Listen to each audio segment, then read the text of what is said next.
একাধিক ব্যক্তি একই পশুতে কোরবানি দিলে সেখানে ঠিকমতো বন্টন হলো কিনা, কারোর মনে কোনো দুঃখ থাকলো কিনা, কোনো কম বেশ হলো কিনা, নানাবিধ বিষয় থাকে। আপনি একাকি কোরবানি দিলে, ভাগে কোরবানি না দিলে এই সমস্ত ঝামেলার ঊর্ধ্বে আপনি উঠে গেলেন।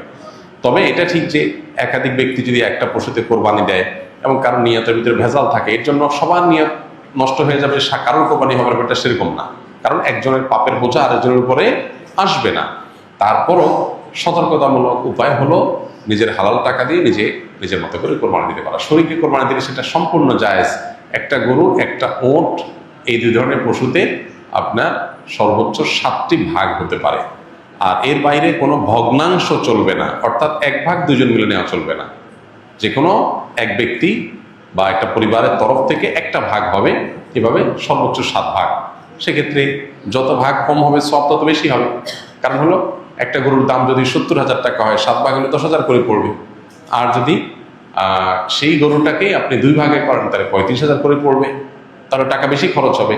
ইন্না আইজামাল জাযাই মা আইজামিল বালা। যার যত বেশি কোনো ভালো কাজ করতে গিয়ে যত বেশি কষ্ট হবে, শ্রম হবে, মেধা খরচ হবে, অর্থ ব্যয় হবে, সবের পরিমাণ তত বেশি হবে। সো ভাগের পরিমাণ যত কম হবে, সবের পরিমাণ তত বেশি হবে। পাশাপাশি গোশত বন্টনের পদ্ধতি হলো যে কয় ভাগ হবে সেই কয় ভাগে কোরবানির গোশত বন্টন করতে হবে সমান হারে। এবং এক্ষেত্রে ভাগে কোরবানি দিতে গিয়ে, গোশত বন্টন করতে গিয়ে যদি কেউ তসরুফ করেন তো সেটা হারাম হবে, গুনাহের কারণ হবে এবং নাজায়েজ কাজ হবে। কোরবানির পশু জবাই করার সঠিক নিয়ম কি? কিভাবে একজন মানুষ নিজের কোরবানি নিজের পশুটি জবাই করতে পারবেন? কোরবানির পশু জবাই করাটা জটিল কোনো বিষয় না।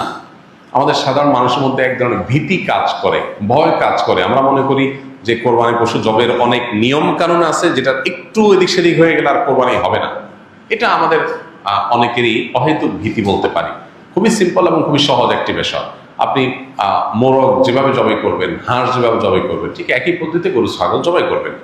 এক্ষেত্রে আপনার দেখার বিষয় হলো বিসমিল্লাহ বলে জবাই করছেন কিনা। এটা প্রথমত বিসমিল্লাহ বলছেন কিনা। বিসমিল্লাহ আল্লাহু আকবার বললেন জবাই শুরুতে, এটা প্রথম আপনার হালাল হওয়ার জন্য শর্ত। যদিও মুসলমান ভুলে যায়, যদি ইচ্ছাকৃত বিসমিল্লাহ পড়ে না এরকম না, ভুলে গেছে বলতে, তাতেও হালাল হয়ে যায়। তো বিসমিল্লাহ আল্লাহু আকবার বলে মুখে আপনি জবাই করবেন, এটাই জবাইয়ের পদ্ধতি। এবং সেই সাথে ভালো করে শুইয়ে পশুকে যাতে কষ্ট কম দিয়ে জবাই করা যায় সেজন্য ধারালো ছুরি নিয়ে আপনি পশুর কণ্ঠনালী গলায় আপনি ছুরি চালনা করবেন। এখানে ছুরি চালনা করার পর দেখতে হবে যে বড় যে নালীটা, খাদ্য নালী, যেটা দিয়ে খাবার নামে, ওইটা কাটা গেছে কিনা। শ্বাসনালী মাঝারো সাইজের যেটা আছে সেটা কাটা গেছে কিনা। আর তার দুই পাশে দুইটা আপনার ছোট ছোট রগের মতো আছে, সেগুলো কাটা গেছে কিনা। বাস এইটুকু আপনি দেখলেন, ভালো করে পোজ দিলেন যাতে করে এগুলো কেটে যায়, এটা চোখে দেখা যাবে। তাহলে সেক্ষেত্রে আপনার জবাই হয়ে গেছে, কোরবানি হয়ে গেছে। এরপর আপনি এই পশু জবের সময় বিসমিল্লাহ আল্লাহু আকবার বলার পাশাপাশি আরেকটা দোয়া পড়তে পারলে ভালো, না পড়লেও কোরবানি হয়ে যাবে, জবাই হয়ে যাবে।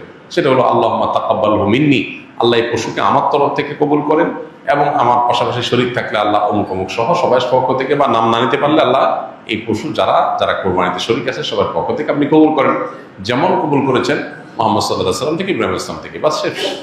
এটা আপনি বললেন, বিসমিল্লাহ আকবার বলে ছুরি চালনা করলেন, রগগুলো কাটা গেল কিনা আপনি দেখলেন, কণ্ঠনালী শ্বাসনালী কাটা গেছে কিনা, দ্যাটস এনাফ, আপনার কোরবানি হয়ে গেছে। তাহলে এটা জটিল কোনো বিষয় না। মৃত ব্যক্তির পক্ষ থেকে কোরবানি করা যায় কিনা? যদি করা যায় তাহলে ওই মৃত ব্যক্তির কবরে সওয়াব পৌঁছাবে কিনা। মৃত ব্যক্তির পক্ষ থেকে কোরবানি করা যায়, এবং জীবিতরা মৃত ব্যক্তির তরফ থেকে কোরবানি করলে সেটার সওয়াব মৃত ব্যক্তির আমলনামায় জমা হবে ইনশাআল্লাহ তাআলা। মৃত ব্যক্তির পক্ষ থেকে কোরবানি যে করা যায় এর বহু দলিল রয়েছে, বহু প্রমাণ রয়েছে। আলী রাদিয়াল্লাহু তাআলা আনহুর মধ্যে এটি তার আমল দ্বারা প্রমাণিত যে তিনি নিজ ব্যক্তির তরফ থেকে কোরবানি করেছেন, সাহাবীরা অনেকেই করেছেন। নবী করিম সাল্লাল্লাহু আলাইহি সাল্লাম তার তরফ থেকে করার পাশাপাশি ইব্রাহিম আলাইহিস সালাম এবং পরবর্তী উম্মার তরফ থেকে তিনি কোরবানি করেছেন। সো যিনি নাই, অনুপস্থিত বা মৃত, এই ব্যক্তির তরফ থেকে কোরবানি করা সর্বসম্মতিক্রমে ওলামায়ে কেরামের জায়েজ। তবে হাম্বলী মাযহাবের ওলামায়ে কেরামের অনেকের মত হলো জীবিতদের সাথে যুক্ত করে মৃতদেরটা করা যায়, যেটা রাসূল আকরাম সাল্লাল্লাহু আলাইহি ওয়াসাল্লাম করেছেন।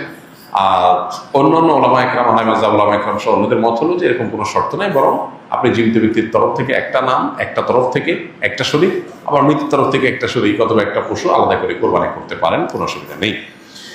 ক্রিকেট, ফুটবল, দাবা, ক্রামবোর্ড ইত্যাদি সহ এসব খেলা শরীয়তে জায়েজ কিনা, খেলাধুলার ব্যাপারে শরীরের দৃষ্টিভঙ্গি কি? দেখুন, যে সমস্ত খেলাধুলার মধ্যে শারীরিক কসরত আছে, শারীরিক ব্যায়াম আছে, সেগুলো যদি কোনো শরিয়ার বিধান লঙ্ঘন করা ছাড়া খেলা যায়, সেগুলোকে শরিয়ার দৃষ্টিকোণ থেকে জায়েজ বলেছেন ওলামায়ে কেরাম। ধরুন আপনি ক্রিকেট খেলছেন বা ফুটবল খেলছেন, এখানে যদি এক পক্ষ আরেক পক্ষকে কোনো হার জিতের ভিত্তিতে টাকা পয়সা না দেয়, জুয়া না থাকে, এবং এখানে যদি সতর ঢাকার মতো ব্যাপার না থাকে, এই খেলাধুলার প্রতি অতি মনোযোগিতা এটা নামাজ থেকে গাফিল করে দিবে এরকম বিষয় যদি না থাকে, তাহলে সেক্ষেত্রে শারীরিক কসরতের উদ্দেশ্যে বা সামান্য বিনোদনের উদ্দেশ্যে শারীরিক কসরত আসে সেরকম খেলাধুলা করা জায়েজ আছে। সেটা ব্যাডমিন্টন হতে পারে, ক্রিকেট হতে পারে, ফুটবল হতে পারে। ফুটবল খেলতে গিয়ে আপনি হাফ প্যান্ট পরছেন, সতরম মুক্ত করছেন, তখন এটা নাজায়েজ হয়ে যাবে। আপনি খেলাধুলাতে এত বেশি জমে উঠছেন যে আপনি নিয়মিত জামাতে নামাজ পড়েন, কিন্তু খেলাধুলা মস্তে গিয়ে আপনি নামাজ জামাত পড়তে পারতেছেন না, তাহলে সেই এত বেশি মোহ তৈরি করে ফেলে এটা জায়েজ হবে না। নামই যার খেলা, নামই হলো খেলাধুলা, খেলাধুলা। এই খেলাধুলা যার নাম, সেটা এখন আর খেলাধুলা নাই, সেটা সিরিয়াস ইস্যু হয়ে গেছে। এটা এখন অনেকের জীবন জীবিকার ব্যাপার, এটা অনেক ইনকামের ব্যাপার, এটা মানুষকে ভুলায় রাখার একটা মন্ত্র, একটা মাধ্যম। এটার পেছনে হাজারটা বিষয় জড়িয়ে আছে। এজন্য ওই লেভেলের খেলাধুলা সেগুলো ভিন্ন। বাট আপনি নিজস্ব উদ্যোগে নিজেরা খেলাধুলা করলেন যেটাতে শারীরিক কসরত আছে। যেই খেলায় শারীরিক কসরত নাই, যেমন দাবা খেলা, লুডো খেলা, তারপরে ক্যারাম বোর্ড খেলা, তারপরে আপনার ওই যে কি তাস খেলা, এই জাতীয় খেলাগুলোতে কোনো শারীরিক কোনো ফায়দা নাই, মানসিক কোনো ফায়দা নাই, এগুলো জায়েজ নাই শরীয়তে। কেন? কারণ এগুলো অনর্থক কাজের অন্তর্ভুক্ত। এই খেলাধুলা দ্বারা আপনার লাভ কি? কোনো লাভ নাই। আপনি বলবেন মানসিক রিফ্রেশমেন্ট, বস্তুত হয় উল্টাটা। এগুলো খুব বেশি খেললে মানুষ আরো মানসিকভাবে বিষাদগ্রস্ত হয়, যে আসলে কি হয়েছে, কিছু তো হয় না। আপনি দৌড়াদৌড়ি করেছেন, পরিশ্রম করেছেন, ঘাম ঝরছে, ব্যায়াম হয়েছে, এটা স্বাস্থ্যের জন্য ভালো হয়েছে। তো এগুলোতে ভালো কোনো দিক নাই। কয়েক ভাগে কোরবানি দেওয়ার পর যদি ওজন না করে অনুমান করে কোরবানি গোশত ভাগ করা হয়, তাহলে কোরবানি হালাল হবে কিনা? অনুমান করে ভাগ করলে সেটা জায়েজ হবে তখন যখন শেয়ার হোল্ডার যারা আছেন, যাদের ভাগ আছে, তাদের কারোর মনে যদি কোনো দুঃখ না থাকে, তারা নিজেরা যদি সম্মত হন। ধরা যাক যে দুই ভাই মিলে কোরবানি দিয়েছেন, তারা চিন্তা করতেছেন এত এক্সাক্ট মাপামাপি করা ঝামেলার ব্যাপার, অনুমান করে আমরা ভাগ করে ফেলি, আমাদের কোনো দুঃখ নাই, একটু কম হোক বেশি হোক আমরা ভাই ভাই, কোনো অসুবিধা নেই। এটা যদি মন থেকে তারা সম্মত হন এবং আন্দাজ করে ভাগ করে নেন, তাহলে ঠিক আছে, এটা জায়েজ আছে। কিন্তু একাধিক শেয়ার যখন থাকে, তখন আসলে অনেকে হয়তো মুখে বলতে পারে হ্যাঁ অসুবিধা নেই, মনে তার দুঃখ থাকতে পারে। এই জন্য সেফ এবং নিরাপদ হলো যথাযথভাবে সেটা পাল্লায় ওজন করে হোক আর কোনো গামলায় মেপে হোক, সমান সমান করে দেওয়া, এটা হলো সবচাইতে সেফ। যদি শেয়ার যারা আছেন তাদের কারণে দুঃখ নাই, এটা নিশ্চিত, তাহলে সেক্ষেত্রে আন্দাজ করে করলে অসুবিধা নেই।